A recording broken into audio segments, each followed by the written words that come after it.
Terrah. We're Voilà. live. Yes.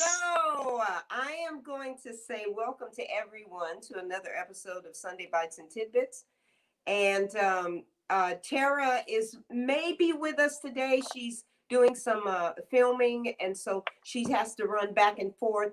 But it's my pleasure to bring to you Dr. Columbus Batiste. He is a good friend of mine, and he's a brainiac, and he's going to talk to us today about nourishing ourselves so that we can have some longevity going on and have a really good quality as we walk this thing called life. So without further ado, I'm going to introduce my friend. And what is he?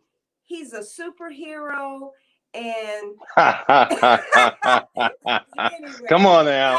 Dr. Batiste, welcome to Sunday Bites and Tidbits. Thank you so much Yes. for joining us today. How are you? I am well. I'm well. It's my pleasure. I'm dealing with a Good. little bit of frosty California weather. For us I know. Californians, what is it, 50, 60 degrees? We start bundling up and turning on the heater, and everyone else is looking at us and laughing. What's going on? But it was chilly today, Doc. Come on. It was. It was. It was. I had I the mean, the wind sweatshirt out, the blowing, hood. it was miserable. Well, we got a few Absolutely. people joining us right now. And who is that? I better put some glasses on, trying to fake like I can see. Can't see nothing. Okay, Xenia Jackson. Hey, how are you? And Tina D. Walker. You guys are going to enjoy this show. Really, really enjoy the show. So, Doc, basically what we usually do is we like for our guests, since it's a vegan inspired show or plant-based eating show. Hey, Tom, welcome to the show. We like for you to just kind of give us a background, give us your story. Yeah. I know what I read. That was pretty interesting. Yeah. Where's your cape? Listen, you cannot tell everyone about my Okay. superpowers. There's people out there trying to get at me. I have to make sure I protect, come on Okay, now. let me calm it down. Let me calm it down. All right, so Doc, would you mind you got some questions. Can you see the questions over there? Do you see any do you see anything? Because Terrah's Yes, you do?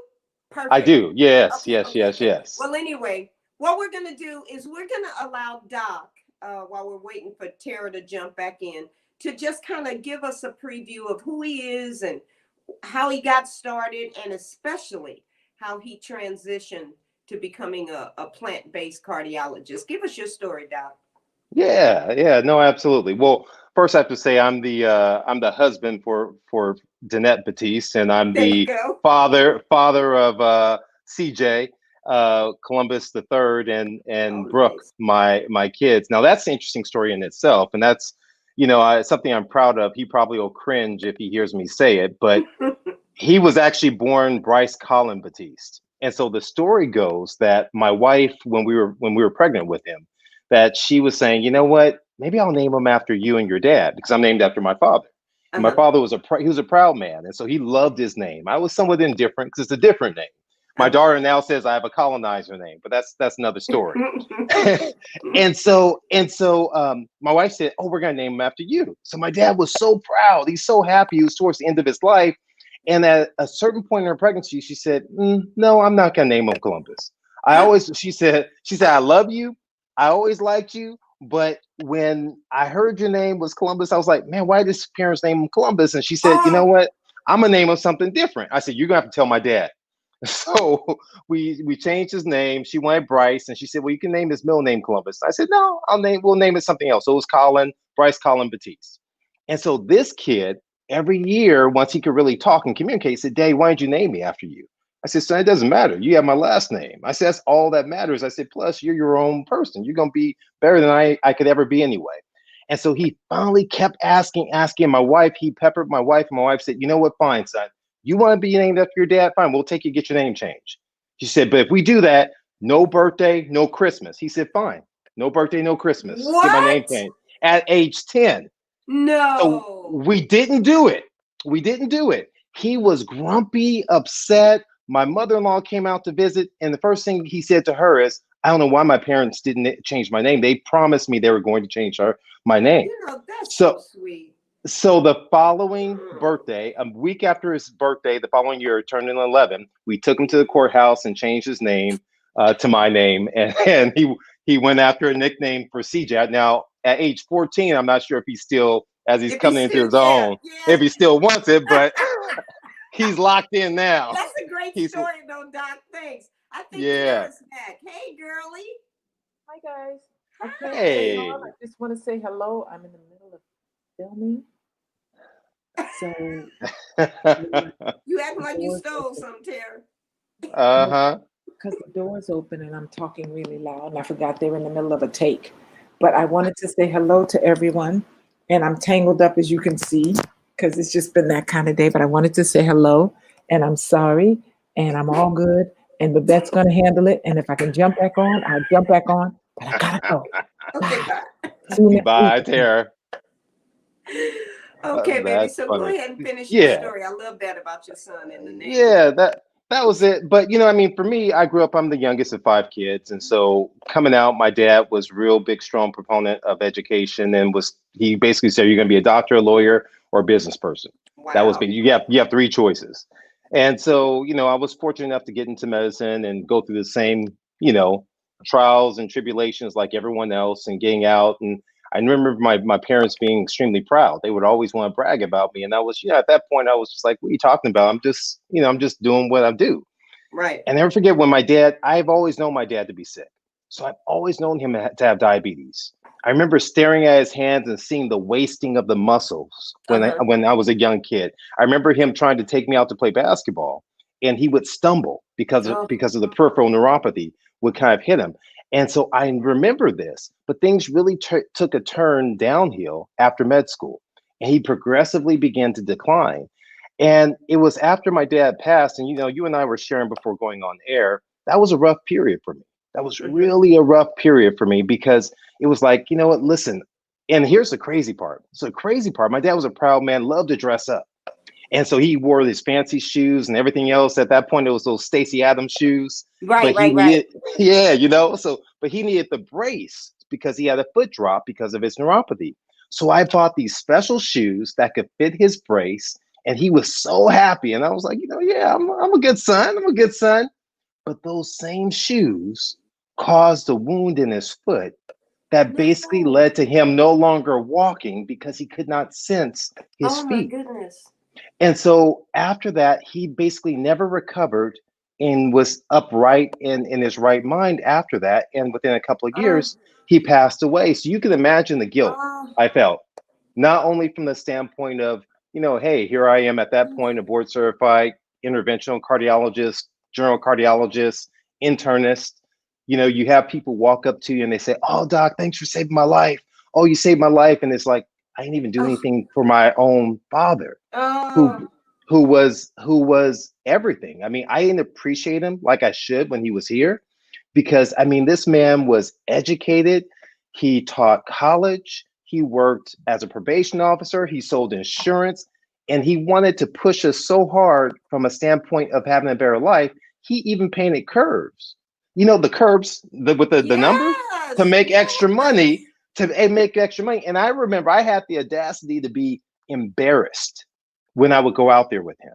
When we would go out to go and put little papers on people's door to sign them up, and I was embarrassed.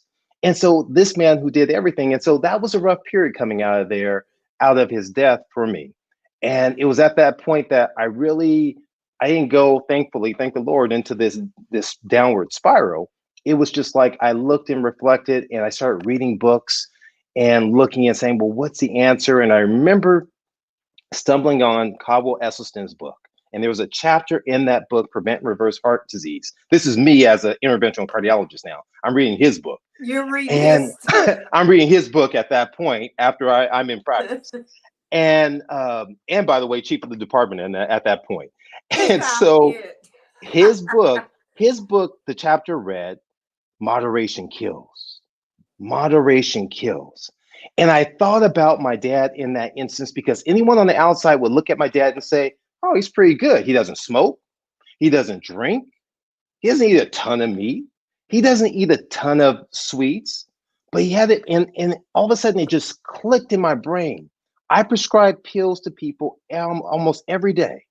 And I have different people will have different responses to the same medication.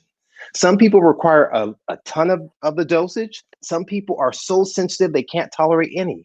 We never know how our bodies will respond to the bad food we're putting into us. Someone on the outside may say, oh, that's not bad. That's just a little bit. That's okay.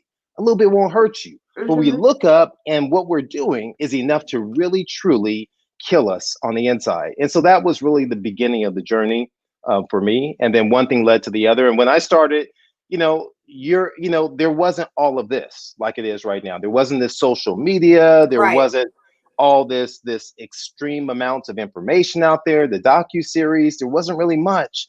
And so it was a bit scary for me jumping out there, as number one, an interventional cardiologist. And I was the only one who looked like me that I knew of. No. And so easy to pick up out of a lineup. And then number two, you're trying to establish your credibility. And so it was hard, but I felt in honor of my father, that's what I had to do. That is absolutely what I had to do. Wow. Wow. So yeah. that was pretty much the beginning of the transition. That was the beginning of the transition of my practice and transitioning me from being this pseudo junk fooditarian vegetarian to being whole food plant-based. That's incredible. Wow. Yeah. Well, the crazy part about that too, as well, is I never forget, like around that same time, I had life insurance because of my kids and making sure I had it. And with everything happening with my father, I let the policy lapse. And I'll never forget, I had to go and sit for blood work and everything like that after I had transitioned and started eating healthy. And my financial planner said, Columbus Jr., you're gonna have to get this blood work done. I was like, oh, okay, I'll get it. But you know what? Hey, let me do a juice fast. Let me go hard and go raw. Let me go do a water fast. She was like, no, just get it done and whatever else. And so after I did, I was like, no, listen, I need to do this real quick. I want to make sure it's better. She said, and then when she got the results back, she said, Columbus, do you realize no one ever goes from preferred to super preferred as they get older? Wow. She was like, do you realize that your numbers, you went from preferred to super preferred? That's incredible. So no known health problems. As we know, everything exists beneath the skin. But, that was my own personal testimony in terms of the transformation that the insurance company recognized the transition in my insides to what was happening from the change in my mindset, the change in my nutrition. Yeah. Right.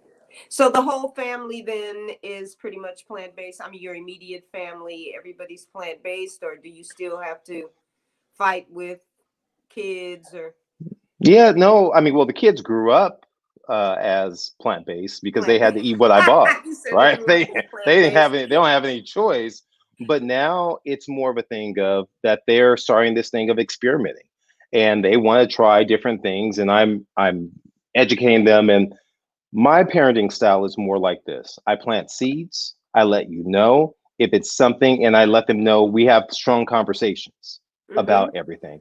And they express understanding. So for instance, my son, number 3.0, as I call him, right? He was starting to kind of venture out and starting to eat some of these other things that are less helpful for him.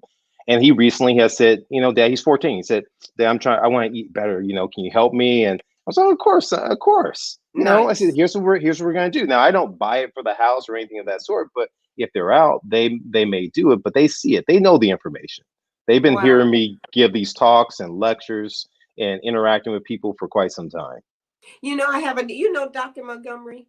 Yes. Yeah. He operated the same way with his kids. He was real mellow about it. I mean, he was serious plant-based, almost raw most of the time. But he was real easy, and he really allowed the kids to make their own way. You know what I'm saying? I think I would have been a little, I don't know. It's just hard with kids. You know what I'm saying? It is. It's challenging. And this day and age, you think, okay, in all honesty, right? So I'm a strong proponent. I can't be any stronger about eating whole food plant-based exercising, loving instead of hating, the pillars of health. But my feeling is that if that's the worst thing my kids do, I did a pretty darn good job with You them. did a pretty good job, huh? Well, I Because mean, you know what? My mother did that. My mother did that with religion, everything. Of course, we went to church on Sunday. She did not go every Sunday, but it was this kind of thing.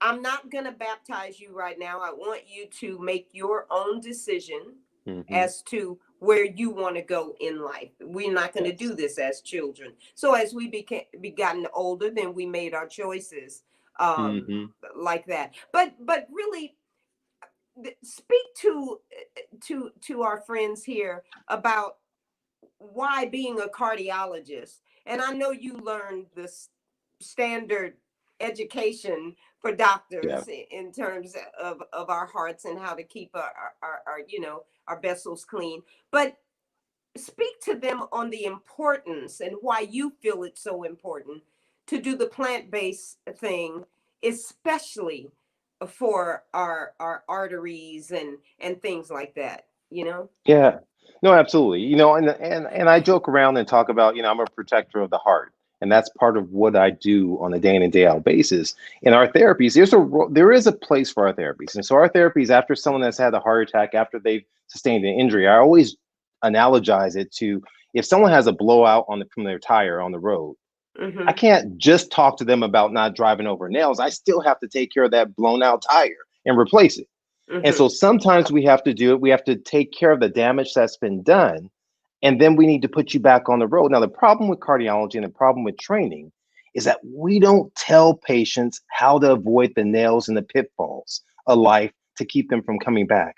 What we're taught in terms of the pills and the procedures. And so what studies have shown is the fact that we're extremely deficient with nutrition. We know that we're not taught nutrition at all in internal medicine, in med school, or in cardiology historically. And that is slowly changing, but do I think that it's going to change? And I saw a question there asking, do I think that doctors will receive the training like that? The answer to that, I always say, is no. And here's the reason why. We say in our lecture, in our slave food lecture, and we'll talk about that later on, that resources go where value is placed. Resources go where value is placed. So follow me for a second. When you're in med school, what's valued is passing the entrance exams, your USMLE, to get your medical licensure. Now, what's on those tests does not include anything of nutrition. So no resources go into educating the med students about nutrition because there's no value placed on nutrition inside of the board exam. Now you graduate med school, you enter into training.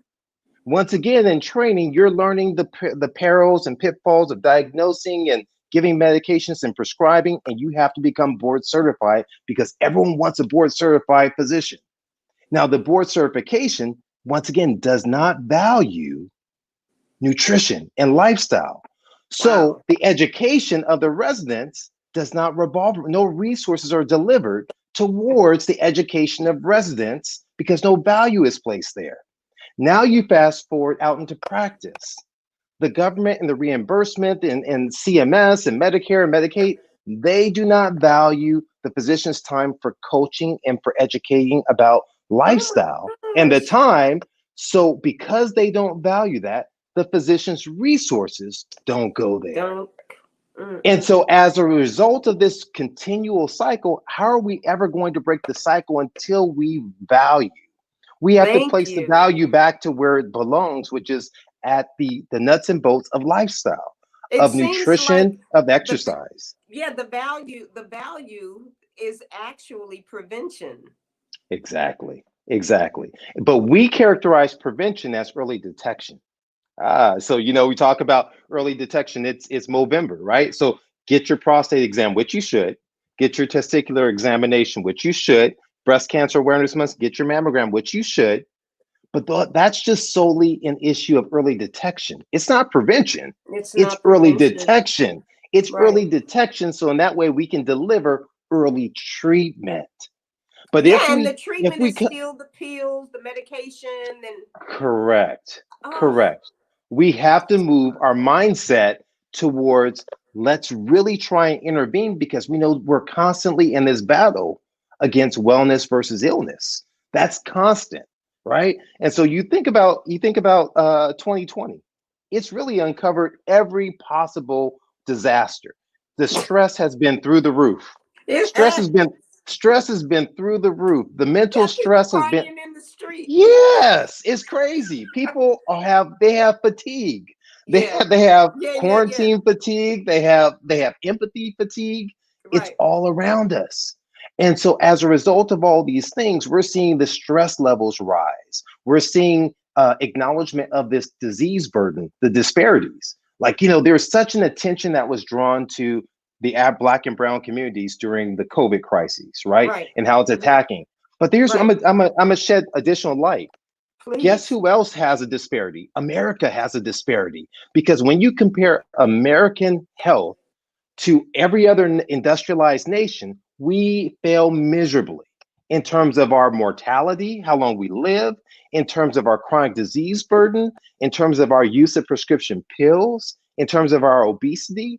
So what we're really saying is amongst the nation that's living the sickest and dying sooner, we also have subcultures in there that are even worse, that Mhm. live sicker and die sooner within the confines of America. And so if there's no, I mean, it's so powerful that even the English prime minister who got contracted COVID virus, he's trying to transform some of the processed refined foods out there that are just spurring on inflammation, leading to disease. And that's So what that's so sad to me that it is. basically if we nourished ourselves better and we were stronger, we would avoid these viruses. We could Yeah. avoid these viruses. That's Yeah. incredible. That's Well, incredible. listen, it's Sunday football time, right? I mean, that's usually what people like to do on football. And I always love one analogy. Back when the Patriots were really dominating everything, I remember there was a Super Bowl where a team made it down to like within the 5 yard line, and they had the ball to run in, and they did not make it to score a touchdown. But you knew the likelihood was high. You have fast forward another time, you make it down to the goal line, you're going to score. So what nutrition, what lifestyle does is it moves you down to that goal line. It Um, increases your odds exponentially that you're going to be successful in a healthful life. It doesn't say you're 100% certain, but it says I'm increasing your odds. We're moving you from a 3-point shot to a layup, or we're moving you from whatever, whatever the analogy you choose to use, but it's improving the odds. just improving the odds. We have so much against us right now. Our air, our water, Yes, and there's just tons of crap to eat that's worthless. But just to improve the odds, it's like, you know what I mean? And absolutely. I think about my own life and being 70 years old and being able, Mm. like, somebody came in yesterday to the restaurant and she was like, "Oh, I just wanted to introduce him to you, that you're the owner of the place, and can you tell him your age?" I said, "I'm 70," and I jumped down on the floor and did about 6 push-ups right quick. And somebody's like, "Whoa!" But to be able to do that and Yes, still and be able to yes, get myself up and down on my own, yes, and I know it's because of my lifestyle. I totally absolutely. know that. Absolutely. I mean, the crazy part, I remember there was a little bit Chris Rock did, and he was talking about how sometimes some men out there, they're like, but I take care of my kids. And he's like, well, what do you want to cook? You're supposed to take care of your kids. And so oftentimes we have such a mindset that we're supposed to be decrepit, that we're supposed to be not able to be sound mind when we get to be 60, 70, 80, 90. And the reality of it is that everyone should be a Wonder Woman like you. I mean, you talked about me being a superhero. I think you're the superhero. You're the Wonder Woman, right? And so everyone should be like you. You shouldn't be the abnorm. You should be the norm. And the question is, how can we shift the paradigm, right? I mean, And we can do it. yes, we can. Yes, we can. We I mean, you're totally doing it. do it. Exactly. You're And doing it. that's my point, Doc. And that's what I tell people. I'm not doing anything special. I'm looking and feeling the way that we're supposed to look and feel at 70 years Yes. old. Period. Over and out. Yes. I choose not to eat a lot of death. That's just my choice. And that's where we should all be. You guys shouldn't be so rich, making money off of us because we be That's what they keeping like to ourselves say, huh? together. Doc, That's, you want to answer some of these questions? Some of these, yeah. yeah, Here's let's see. Suki Forsyth, Dr. Batiste. Can you read it? Can you see Yeah. it? What are your That, thoughts yes, on yes, the book? yes, yes. Yes, that we all have cancerous cells and others, and it gets turned on once we eat meat and dairy. So that is, so studies have confirmed that. There's some studies out there that kind of report that by the age of 40% of women will have precancerous microscopic breast cancer cells floating around. We know that men in their 50s will have prostate cancer cells that are floating around. In their 70s, we have multitudes of thyroid cancer cells. Our body's in this constant warfare. Part of the issue, and so William Lee, that's LI, has done phenomenal work in what's called anti-angiogenic, and that has to do with the small vasculatures that feed these cancer cells. And so we Mm-hmm. have to really, and so what he's shown and what others have shown is that foods like the root vegetables, the fruits and the roots of your carrots and of your beets have extreme power in your Mm. body to help offset that. And so what we're finding, without even being too technical, is that the answer is very consistent across many paradigms, from cancer to heart disease to obesity, is that we're finding more and more and more evidence to support that eating whole food, real food, right? Mm-hmm. Food from the earth, food that's alive, like Babette Mm-hmm. talks about all the time. That's what we have to eat. That's what's been shown to strengthen the body. That's what's been shown to heal the endothelium. When we're looking right now, here's a crazy little study I ran across out of France, and they were looking at basically the impact of what we probably have heard these ACE receptors when we're talking about COVID and so forth. The long and short of things is that the saturated fat, which basically comes from animal products, that Mm-hmm. when a person has that, it makes them more prone to bad outcomes from the coronavirus, as opposed to having resveratrol, which is found, as we know, in many of the berries and so forth, in the skin that's there, as well Uh-huh. as the legumes are going to lower the risk and improve See? the endothelium. We're Something seeing so this stuff. simple. Very simple, very Something simple, so simple. Oh very wow. simple. Okay, so Xenia says, does plaque dissolve or disappear with a whole food plant-based lifestyle? So that's a great question. And so we know that even if so the answer is yes. And if we jump back, we know that that's been shown with certain medications, with cholesterol meds and some other things been demonstrated since Pritikin back in the 70s. And so Dean Ornish did phenomenal work. And oftentimes his work that was done out of India in a study called Mount Abu Open Heart Study, it's criticized because it uses whole food plant-based diet, but it also includes stressing less, also includes not smoking, also includes moving around. So people say, well, how do you know that you can assign it to just food? And you know what? They're right, because you want to have more than just food is the central component, but you also need to have that spirit of love. You also have to have that spirit of gratitude. You also have to learn how to sleep. You also have to learn how to laugh. Laughter is extremely important, right? Oh, So mhm. it's extremely, we have to offset this stress that's continually around us. And a lot of times we want to focus on what we're ingesting and we forget about those other things, because I have to talk to myself all the time about the stress level, my husband and Yes. myself. It looks like Tom had a question in terms of dairy. Doctors mentioned to avoid dairy to keep our prostates healthy. What do you Yes. suggest? So there are studies absolutely that correlate the ingestion of eggs and ingestion of dairy products and the increased risk towards prostate cancer, especially in men. And with this being November, with us finding out that Al Roker is struck with prostate cancer too as No. well. Yes, yes. Someone just mentioned that to me Friday. And so Mm. this stuff is real that's out there. And so here's the thing. I always say to people, We just lost what a if Jeopardy guy, right? yes, the pancreatic cancer. Oh, He's that been was fighting that for pancreatic. some time. Okay, okay. I get them But confused. but here's the thing. What if we're wrong? What if eating this way won't lower your odds as much as we think? It'll only lower a smaller amount. So what? It's still extremely beneficial for you. The key is that we know that many people their studies have correlated this relationship between the foods that we eat, and that not only are the foods that we're eating, but the way that they're processed, they're raised in their industrialized fashion in this country, that they Yes. are problematic and detrimental not only to us, but now the cycle begins in terms of the issues with these animals and the environment and to the animals themselves. And so this whole continuum is problematic. All of it is just, Yes.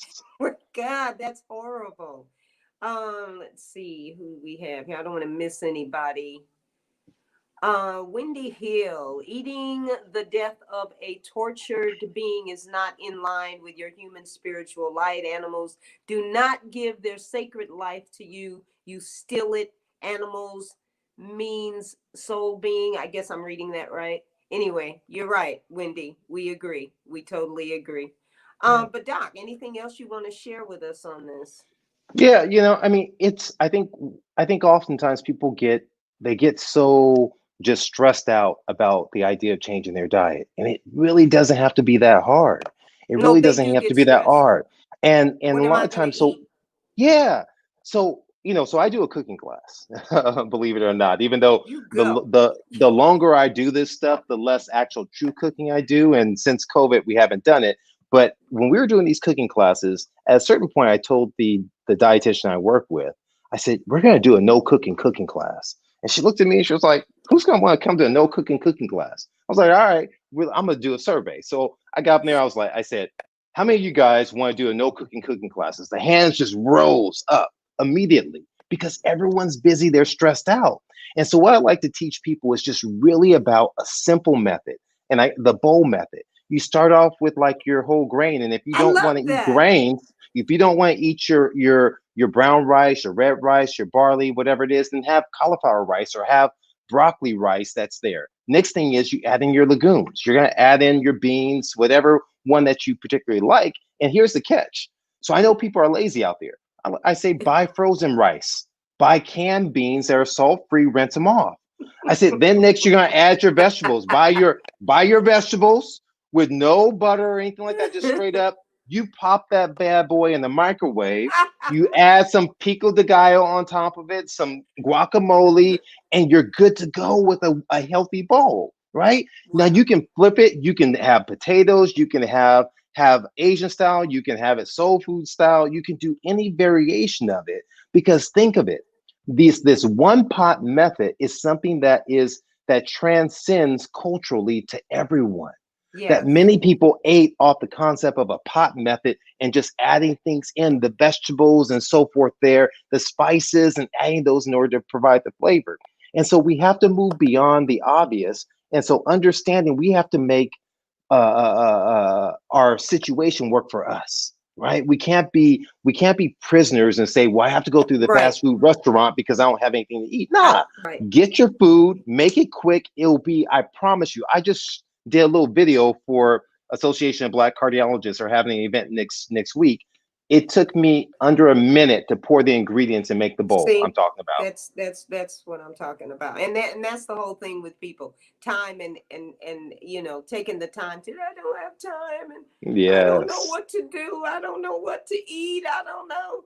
Okay, Yes. let's see. Now listen, you guys bear with me. Terrah normally handles this thing. I'm just a mess here. Okay, so what'd she say? Any way to rid the body of strep naturally and avoid surgery? I'm confused. Of strep, as in I don't know streptococcus which strep. aureus, or I don't know, but it's talking about naturally avoiding surgery. So, Davina, explain that a little bit more to us, because you're the doctor. I don't understand. That's what the question yeah, reads. gotcha. Let's Yeah. see. She can hit us back. Okay, what does he think about the vegan plant-based egg? Just Mhm. egg, is that a healthy alternative? Yeah. I guess So that's the name of the product, Just Egg. correct. So you know what? I love anything that will move you away from harming animals, anything that will Okay. move you away from eating animal products, I think is a wonderful step forward. And so one of the things that I always describe to people is that when I'm in the hospital, a lot of times the patients who suffer with heart attacks, they're smokers. Yes. They smoke Mm. cigarettes. But Mm-hmm. guess what? I'm not letting you smoke and light up with the oxygen on you and everything else in the hospital. So Right. what do we do as a transition for people who are addicted to nicotine? We give them a nicotine patch. That's We give them a true. nicotine patch. Now that nicotine patch isn't something that we think is healthy for them, but it's healthier than eating than smoking the cigarettes. And they're Exactly. not the intent is Got not for you. them to remain on it the rest of their lives, Exactly. but to transition off of it. That And makes sense. so what I recommend to folks is that I applaud you for moving away from eggs to any whatever the substitute product is, to whatever the substitute meat product is. But the goal is not to have that on a regular basis. The goal is to have foods that are alive, foods that are of the earth, that are recognizable. Here's the thing. So everyone know, you guys out there listening, you know Babette, you know Chef Babette by name, by one name. It's like Madonna. It's like MJ. It's like Kobe. You know the stars by singular names. And so the thing is, you want to eat foods by singular names because those are the stars. Your Thank broccoli, you, Doc. your kale, your, Yes. avocado. Those are the way you want to approach it. You want to only eat the Yes. celebrities of food substances, and those are the ones with singular ingredients. Okay, so Davina was talking about strep throat, Doc. I guess they try to Yeah, take your tonsils out and that sort of thing. That's yeah. dairy, So, isn't it? so strep throat, that's a little bit harder when you're looking. So I don't have firm awareness of research to support that changing towards a plant-based diet will rid you of Would the rid you. infection, right? But we do know the benefit of plant-based nutrition for arming the immunity, your immune system, when There you you have go. a diverse whole food plant-based diet. But it does not mean that you're impervious, that you can never ever get an infection. It just means that you may likely recover faster in some other aspects. So that one's a little bit more challenging to really answer for you specifically in your situation. Well, I know my son had an issue. The last thing he gave up as he was transitioning was cheese. It was Hmm. challenging for him, the whole pizza thing. And Yes. he wound up in the hospital with really Mm. bad throat issues. And Yes. he just got off all dairy and it never came back. I mean, he Yeah. literally had to go to the hospital because of it. It was just Wow. completely the dairy that had him going. Do you find a particular fruit, spices, and vegetables are more beneficial for your heart? So we know that green leafy vegetables are a powerhouse because they're going Okay. to deliver something called dietary nitrates. The dietary nitrates will help to dilate the vessels and strengthen the endothelium, which is a special lining. I always kind of describe it as like that Teflon pan where nothing Yeah. ever sticks to it. That's like Right. when your endothelium is healthy, it's like a new, brand new Teflon pan. Really? When You it call it gets endothelium? endothelium, it's like a singular cellular layer Mm-hmm. inside your arteries, and it makes your arteries impervious to things that are going to lead to Wow. the atherosclerosis and so forth. So the things like your green leafy vegetables are extremely powerful for it. We know that berries are extremely, especially blueberries, with the antioxidants. We know that, and so I like to start with the things that you should eat for yourself in terms of the fruits, the vegetables, the whole grains, the beans, but staying away from the sugar, the processed refined sugar, is something that will help decrease the inflammation. There's a study that just recently came out that highly refined processed foods and animal products, they increase the inflammation in the body and increase the diseases associated with it. And that's what is problematic for you. So Hmm. Good to I know. always like folks to start off with focus on what you are eating for your health instead of what you're not eating. Because too often we're like negative. I don't do this. I don't do this. I can't do that. I can't do the other. And now you're longing for all the things you're discussing that you can't do. Mm-hmm. Right. Flip it depending on where you're at in this process and say, you know what? I'm going to focus on what I can do for my health. I'm going to focus, I'm going to commit to eating a very specific, I'm not going to just say I'm going to eat fruit. What fruit are you going to eat? Right? Are you going to eat some special type of fruit? Are you going to eat blueberries, watermelon, apples, bananas? You know, Be very I specific. I believe in getting the most because of my age right now. So I'm all on what can I get the most nutrients out of? You know what I'm saying? So I'm Yeah. constantly thinking about what am I going to get out of this? I Hmm. want the food to count. That's pretty much Yes. what it is. I enjoy crap like everybody else, but it doesn't necessarily serve me. Um, I used to be able to get away with it, but now not so much. Um, and what do you think, Doc?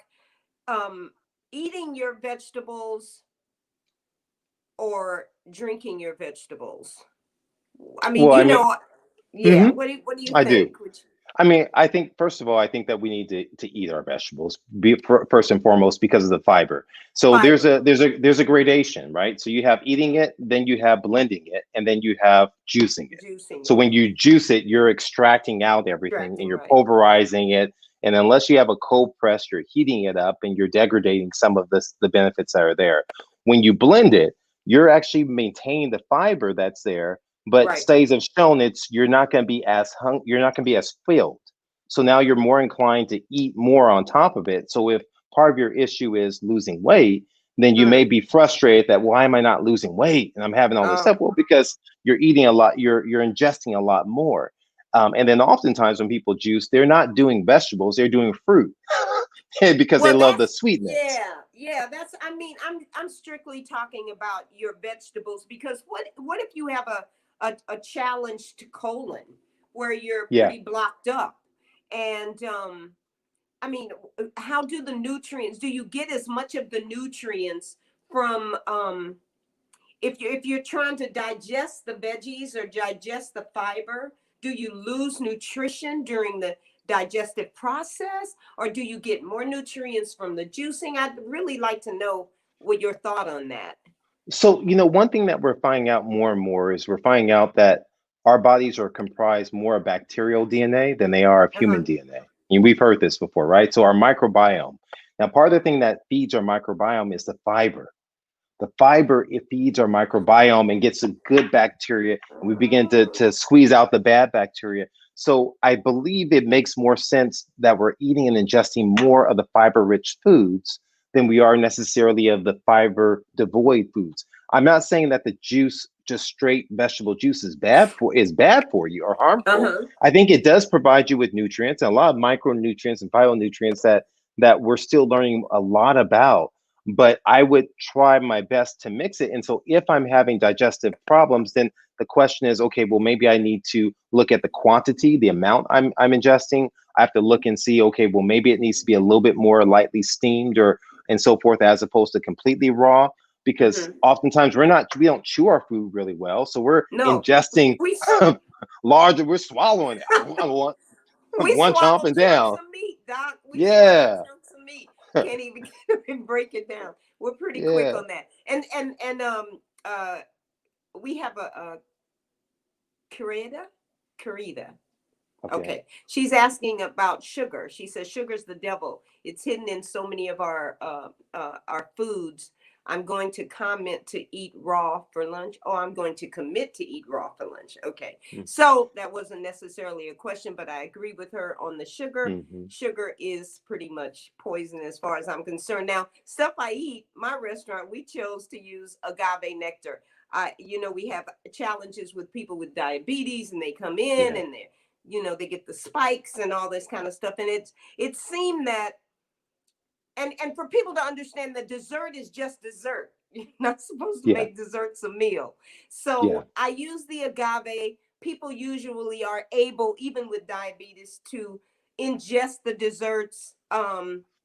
But sugar can be sugar, period. Yeah. Like, Yeah. aren't we talking about just sugar, really? Yeah. Even if it's agave. Yeah. Listen. When I in one lecture I would give, I would tell people is imagine if you had aliens coming in and they're saying, we want to identify all the humans. Well, they're gonna I pick you out, they're gonna pick out Gloria, they're gonna pick out Tiona, they're gonna pick out all these people, and none of them look alike. You may be different colors, you may be different hues, different heights, but you're all humans. And so that's the same thing with sugar. Sugar comes in so many different forms, and when it's refined or processed, whether or not it's beet sugar, whether or not it's whatever the sugars are, that's your body is going to recognize it that way. And it's going to Really? process and respond to it in a very similar fashion. The other analogy I always use is, I've been married 22 years now.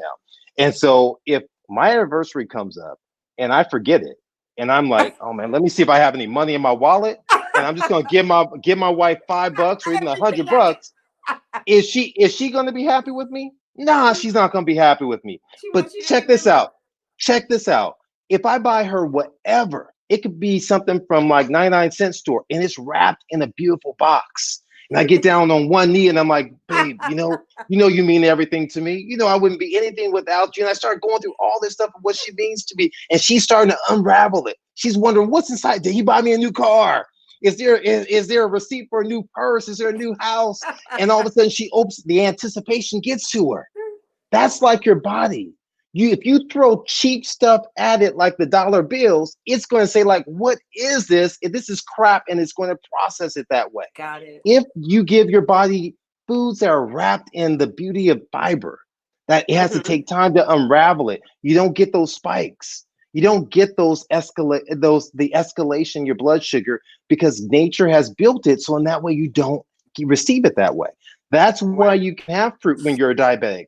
And the issue is, we have to steer you away from a lot of the saturated fat from animal products, which will declog your cells and make you more receptive and get you moving, which will help mobilize the blood sugar optimization. Thanks, Doc. Carolyn Jones wants to know, where do we send questions? On your site or for me? Or to you, I guess. Oh, yeah. So, you can, you definitely can follow me on thehealthyheartdoc.org. All right. And so you can Look email at me me. Now questions I'm on there. typing this. This is normally Terrah, so y'all give me a break. The healthy Heart doc. and I type with one finger, the healthy heart doc. .org. And that's my website. Also on Instagram and Facebook at the Healthy Heart Doc, and you can send over things there. Perfect. But I am planning on coming out with, we're working actually on a book that we're hoping to drop by mid part of next year, but I will drop an ebook portion of it, hopefully by January 1st. That will be more on like the transcription, which is some of the things I mentioned about the bowl method and some of the basic kind of questions and answers types of things there. Oh, nice. What time is it? 6:47. All right, let's see if we have another question for you, Doc. Oh, they're still on sugar. What about maple syrup? Sugar. That sugar. All right. Yeah. If someone has been on a blood thinner for 5 years, is there a safe way to be weaned off, especially if they have changed to a plant-based diet? Good question. That's a complicated question, because I it would depends think on what so. the indication for the blood thinner. There's lots of reasons for blood thinners, some of which may be a lifelong type of proposition for you. So unfortunately, we know that there are several plant-based products, foods and fruits and vegetables that may lower or decrease the stickiness of the blood, but they haven't been proven in studies to prevent strokes and prevent these other things that we're giving you these blood thinners for. So that's a little bit more tricky. Usually when I address the issue of blood thinners, one thing that historically people have always been told is you can't have green leafy vegetables when you're on a certain type of blood thinner called warfarin. And warfarin. My statement for that is that's absolutely false, because guess what? Medications were made for man and woman, not women and men for medications. So we will adjust the medications according to you, but it's nonsensical for us to tell you not to partake of health promoting things so you can take medications. Doesn't make any sense. You're gonna have to get more, you may have to get more blood draws, or you may have to get other things till we find the right dosage, but you need to take care of your body first and foremost. I love that. You're the second cardiologist that said that to me. Good. Yes, you can definitely eat your leafy greens, because my mom was on warfarin, and of course they told her she couldn't have her leafy greens. All right, so who wants somebody had a really good question. They said, please speak to this. Different sugars have different glycemic index values. Can you please speak to that? Yes. So, we know irrespective, yes, different sugars are going to have different glycemic index, but we know they all tend to be very high glycemic index. They're not a low glycemic index for the sugars. And once again, agave is supposed to be low. Yeah. So I mean, here's the thing. So I'm a recovering sugarholic. I'm not even gonna lie Me to anyone too. out there. I Addicted. am. I am. So I mean, I think that you have to be very mindful and very aware, because oftentimes we look for reasons to do things we want to do. And the reality of it is you have to have that self-control. And so one of the things I even kind of go into as we're heading into the holidays, I'm gonna give you just the other little tidbit that's not unique, but it's my little phrasing of it, is that just remember the 4 A's, because oftentimes we're surrounded by all of these sugary substances and it's hard to resist them. But we have to remember the 4 A's. We have to be aware, right? So why am I wanting to eat this right now in this moment? What am I feeling? Am I upset? What's a cue that's getting me into this routine, right? This for this reward, is it the situation, or is it frustration? So being aware, going into it saying, okay, you know what, I will choose to have some of this, whatever, the pie, the cake that's been made with agave or whatever type of sweetener you're choosing, but I'm only going to have a small piece, or I'm going to choose not to have any. You have to be aware of your situations and yourself in that moment. The second thing is you have to make sure you maintain your activity during these holiday periods of time. So you have to get your exercise in. And I hate the word exercise. I always love to say we have to just get neat with it, right? Non-exercise activity thermogenesis. So that means when you're walking around, come on, you know what I'm talking about, Babette. When you're in the kitchen, you're chopping, you're moving back and forth, you're burning calories. Right. You're actually moving and doing stuff which we don't do on a regular basis anymore. And so that's something called non-exercise activity thermogenesis, which has been proven to be beneficial for the body long term. The other thing we have to do is we have to maintain our water intake. Many of us are walking around dehydrated, and we're mistaking our deficiency in water for hunger and the cravings that ensue, and the headaches and everything of that sort. So we have to make sure that we're doing these all of these components in terms of for our health. Doc, this is so informative. I'm loving this. I hate when I have somebody like you on, it's like, can we just go a little bit longer? Okay, so what about vitamin K? Could it be taken with blood thinners? Well, you don't need to take vitamin K. You're going to receive vitamin K from eating your green leafy vegetables. That's The why you're green typically leafy told. vegetables, right? Yeah. So you can eat those with warfarin, but once again, you need to let your provider know that, hey, listen, I am eating this. Here's the key. You can't decide, I'm gonna go all raw this week and then I'm going back to having vegan processed foods with no green leafy vegetables next week. If you do that pendulum up and down, it's going to be really hard for them to manage your blood sugar. But if you're consistent, and I don't mean measured out to the exact leaf, but I mean, every day you're having 2, 3, 4, 5, 10 servings of green leafy vegetables, that's your norm. Your your INR, or your blood thinning capacity, will regulate accordingly with the medications. Fabulous. Okay, I've got too much bacteria in my gut. So what can you suggest? Huh, interesting. So, have you had your microbiome assessed? There are some tests that are coming out about having your microbiome. So, I'm not sure what that means. We all have a ton of millions of bacteria, actually more than that, more than millions, just an exceptional large amount of bacteria, even on like a pinhead that comes out from like our stool. So there is a lot, but as it pertains to which type of bacteria are you having, the health promoting or not, that becomes important. You want to make sure, I see someone mentioning about prebiotics. That's important. Your sauerkraut, kimchi, you can have your kombucha. Those things can add to it as well and improve. Once again, as I mentioned, your fiber are nice precursors to things. These are all extremely important. Read the one Carol Zarbano. She talking to you. I've got a couple Okay. of family. Yeah. You see it? Mm-hmm. Should eat when their blood sugar levels get low. They need. So the question is, why is their blood sugar dropping so low? Is it because of their medications? Are they more resistant and brittle diabetics in that particular instance, where they're kind of coming up and down, and their regulation has to come into play? So a lot of times the answer isn't so Cut and dry, huh? cut and dry, because for instance, if I were to have like a candy bar like I would have back in the day, or let's say back when I was in med school, I'd have some cinnamon roll for breakfast and coffee as I'm heading in to tell people to be healthy, right? As I'm having that, what's going to happen to my blood sugar? My blood sugar is going to go sky high. in that particular instance. And the insulin is going to go into overdrive to go ahead and so you get the crash that comes down. And so some of these things become an issue.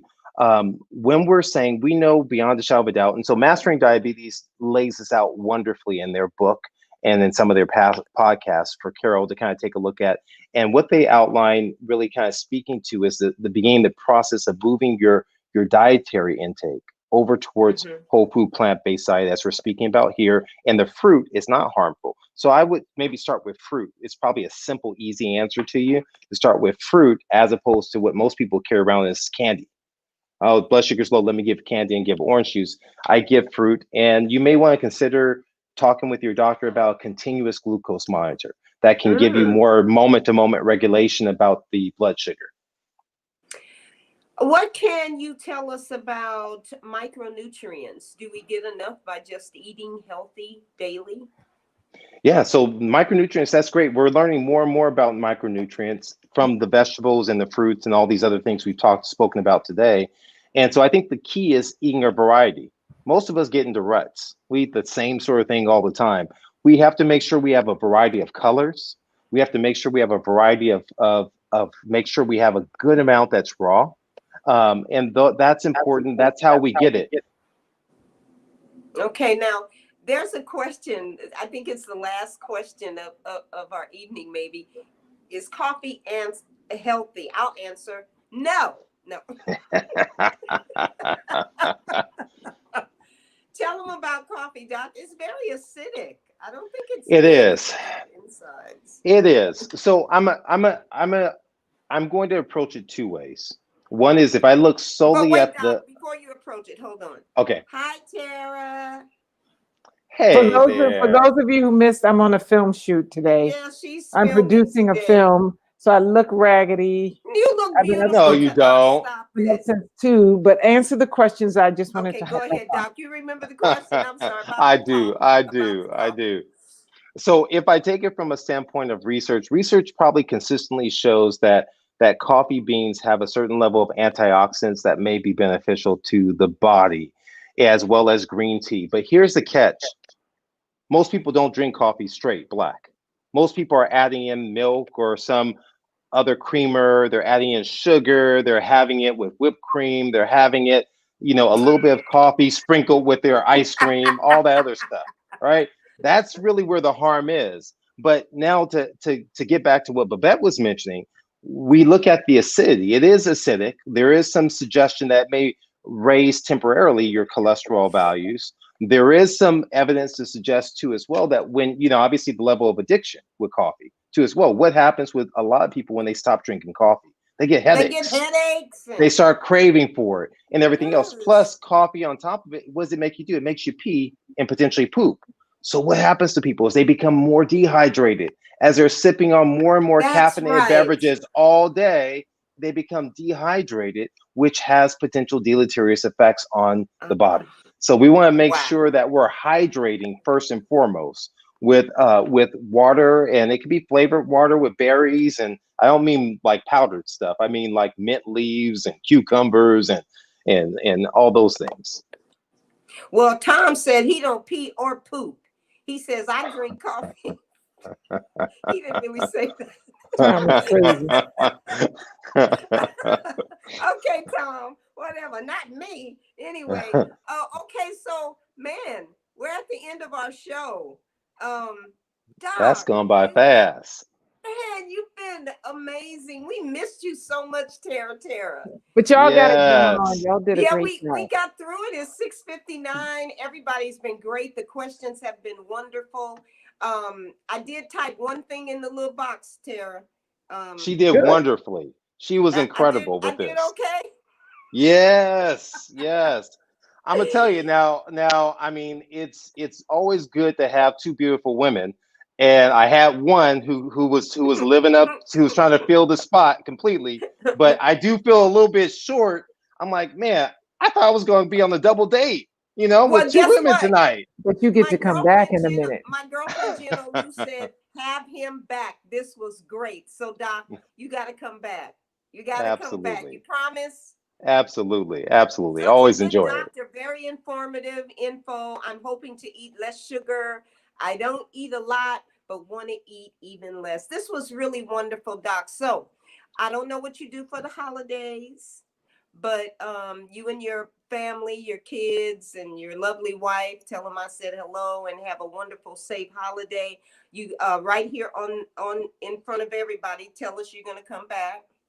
Absolutely. I'm always, Okay. whenever I'm invited by these two ladies, I will be here with bells on.